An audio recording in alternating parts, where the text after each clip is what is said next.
भगौड़ा इस समय कौन है पूरा देश जान रहा है। भगौड़ों के बारे में मत कहिए। देश का प्रधानमंत्री गैस के संकट के इस समय में किस गुफा में छुपा हुआ है, पहले उसको निकाल के लाइए।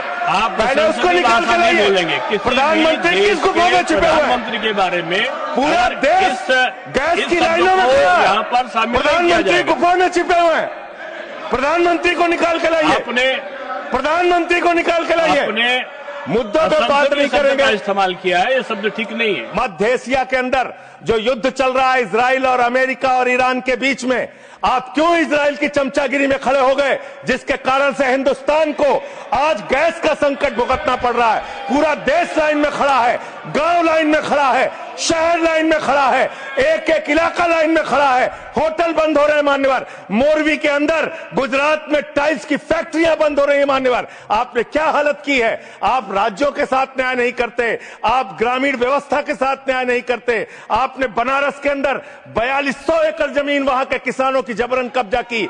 2013 का जो अधिकरण का नियम है, वो नियम आपने लागू नहीं किया। वहां लाठियों से किसानों को पीट के प्रधानमंत्री के संसदीय क्षेत्र में जमीनें कब्जा करने का काम आपने किया। जो पंजाब पूरे देश का पीडीएस सिस्टम चलाता है, 50% भागीदारी पंजाब के किसानों की होती है। आपने पंजाब के रूरल डेवलपमेंट का 8000 करोड़ रुपए मार के बैठे हुए। आप बताइए क्यों आपने पंजाब का हिस्सा नहीं दिया, क्यों आप वहां के साथ सौतेला व्यवहार कर रहे हैं। बताइए इस देश को और पंजाब के लोगों को। वहां पर बाढ़ आई, आप भी गए थे मंत्री जी वहां पे दुख जताने के लिए। आपने वहां की भयावह परिस्थितियों को देखा था। बावजूद इसके 1600 करोड़ रुपए की मदद आपने घोषित की थी। 16 पैसे आपने पंजाब को नहीं दिए। 16 पैसे। यह आपकी दुर्भावनापूर्ण नीति है जो राज्यों को भुगतनी पड़ रही है, जो देश को भुगतनी पड़ रही है। और ग्रामीण विकास के नाम पर आपने इस देश के गांव में रहने वाली जनता को लगातार धोखा देने का काम किया है,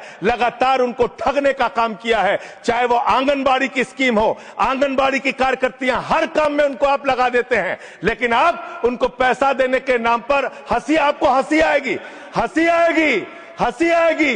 आंगनबाड़ी की योजना गांव में ही चलती है, गांव में ही चलती है, हंसी आएगी आपको। मान्यवर, मैं अंत में एक ही बात कहना चाहता हूं। मंत्री जी ने कहा भागिएगा नहीं, मैं बिल्कुल बैठ के आपकी एक एक बात को सुनूंगा। मंत्री जी, ध्यान से सुनूंगा।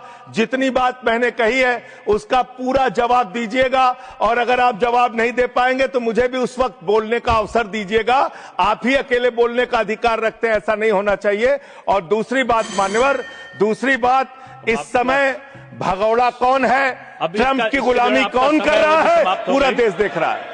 माननीय